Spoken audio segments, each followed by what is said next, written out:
Hi, I'm Joe Agliato with Electro Tri-State, and we're proud to be a part of the Five Guys team with our CS-700 milkshake machine.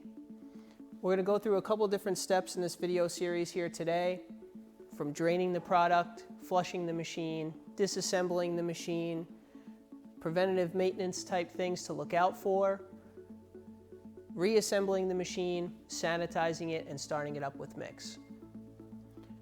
So the first thing we're going to do is we're going to take the hopper cover off and get it out of our way. Inside here, we're going to take the mix feed tube out. Okay, just pull straight up. Now I have a busboy container set up here on the side. I'm going to go ahead and put that part in there. We're also going to keep this area exposed because this is how we're going to do our flushing phase. So let's make sure we have a bucket. We're going to put the bucket underneath the head. Always have a bucket under the head. Okay, and we're going to put the machine to clean to start to soften up the product inside, make it easier to get it out.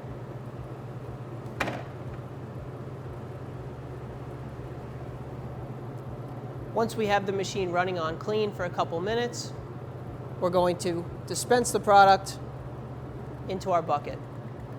Okay? Now the goal here is to do more work at the machine than at the sink. Depending on when we filled the machine last, if we're going to clean every day or every couple days or once a week, we can use this mix again. But it's very important that we start up the machine with fresh mix and then we introduce this afterwards.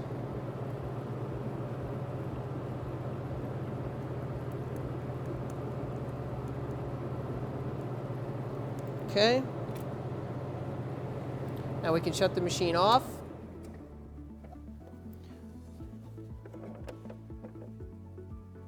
We're going to get our product out of the way.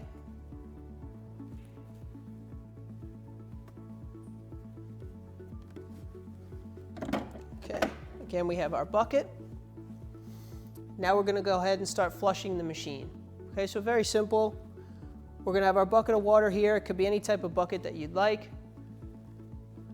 Very important as well, we're getting cold product out of here. So we don't want to introduce hot water into the machine.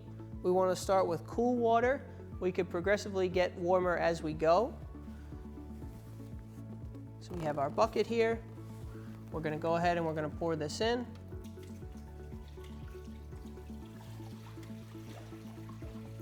Okay. Now we can see the water going down into the mixed feed tube hole. And we can hear the bubbles as the water goes down into the cylinder. So the water's rushing in, air is escaping out. We want to make sure we have a full cylinder of water before we turn the machine back to clean. And we know when the bubbling stops, the cylinder is full because it can't pull any more in there.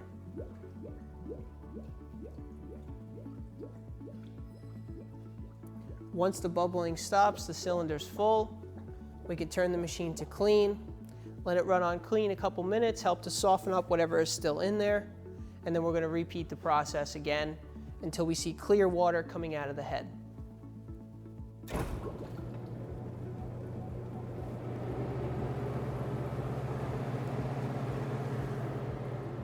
Now we can also go ahead and remove the float sensor. We can put it into our bus container.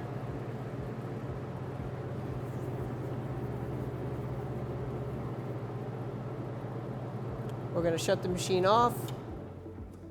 We're going to drain the water out.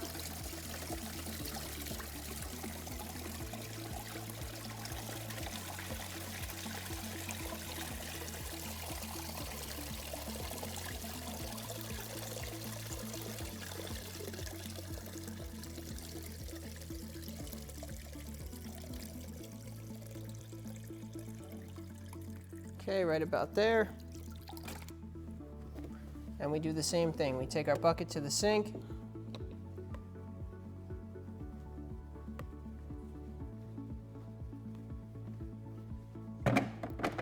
Bucket goes back. And we're going to pour another bit of water in.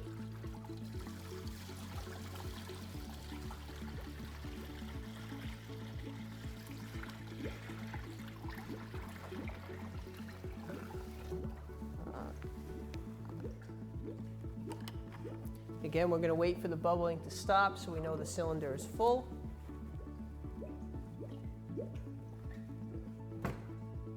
And we'll go ahead and turn it back to clean. Now while that's happening, we can go ahead and start to wipe down the walls of the hopper. This we will eventually be brushing. We want to make sure that we get as much product off the walls as we can. And don't worry about contaminating anything. We're going to go ahead and sanitize this as well. Now it's a good idea to have multiple buckets of water handy if you need. This way we're not running back and forth to the sink. Okay? It's a very simple process. We repeat again and again until we see clear water coming out of the head. Now if we were saving that mix that we took out of the machine, it would go into a sanitized container with a cover on it. We would label it, okay? That's now called rerun because it's been run through the machine, air's been incorporated into it, the properties of it have changed. So that's going to go into our walk-in as rerun, dated. If we're not going to be saving the mix, then we're going to want to make sure that we drain the machine. If we know we're cleaning on a Wednesday morning, as an example, Tuesday, we want to use the machine as normal and run it as low as possible so it's less work Wednesday morning if we're cleaning in the morning to drain the machine. Okay, if we're cleaning at night, same thing. As Tuesday goes on, maybe it's raining out, maybe it's bad weather, the machine is low. We don't want to run it full of mix knowing that we're going to clean it Tuesday night. Okay, so if the mix gets low and we can still get through the rest of the day using the machine, that's okay, because we don't want to introduce more mix that we're going to wind up having to throw away. So we'll go ahead and shut the machine off. We'll drain it out. Now you can see the water is clearer now than it was before.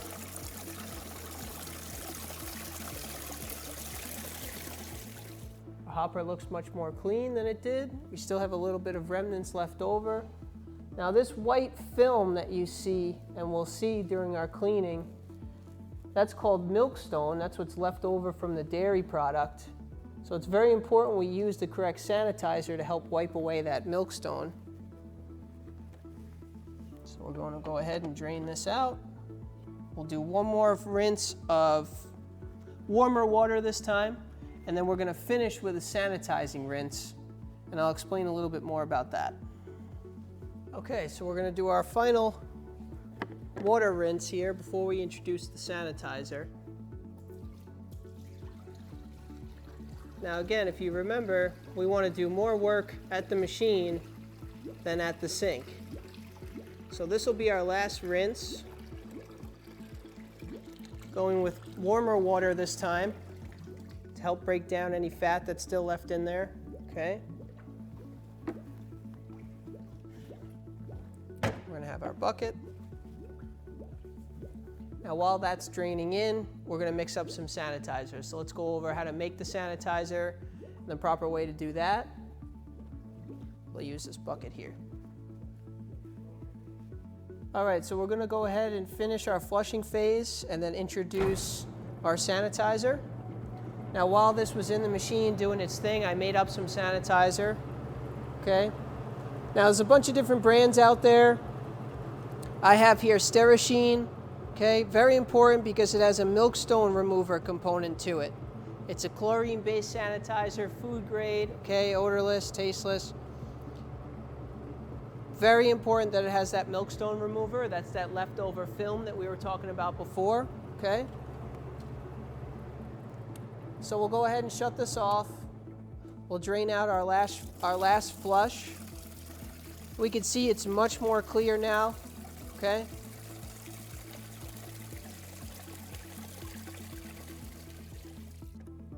We'll get this out of the way just so it doesn't tip over. Okay. And we're going to introduce our bucket of sanitizer.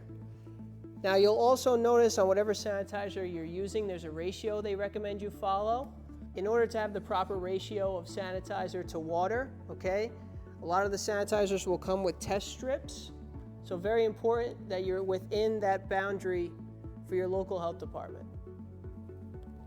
So we're going to go ahead and pour this in.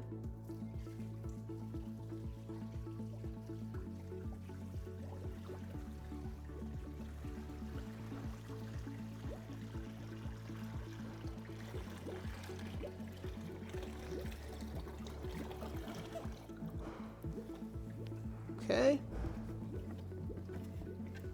And the same thing, when the bubbling stops, we turn the machine to clean. Now with the sanitizer, we want to let it run at least 5 minutes so it can do its thing. We also want to make sure we're sanitizing the inside of the head as well. There's a little bit of milkstone still left in here. So what we're going to do when the bubbling stops, we're going to turn it to clean. We're going to open the handle a couple times just to get some sanitizer in the head and kind of working around in the head. Okay, so we throw it to clean. We'll open and close the handle 3 times is fine. Okay, and we want to let this run a couple minutes and do its thing inside. Throw that sanitizer around, break down whatever milkstone is left in there. This way, when we start to disassemble the machine, we'll have much less mix in here, and it'll be a lot easier to clean at the sink.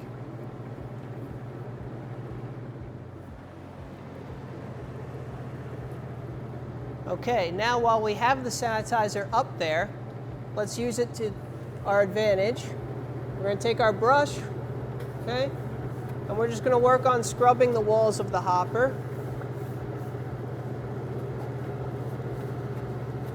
Make sure we're getting into all the little crevices. This bacteria likes to hide in all those little spots. And the best way to really clean something is with a scrubbing motion, a brushing motion, okay?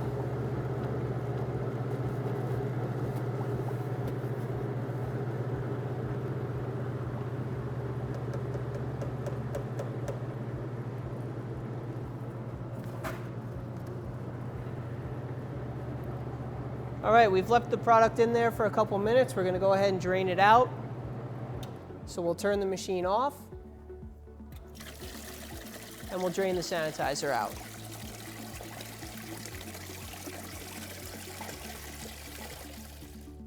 All right, we'll do one last check and make sure we got everything out. You can always throw it to clean and help scrape out whatever water is still in there.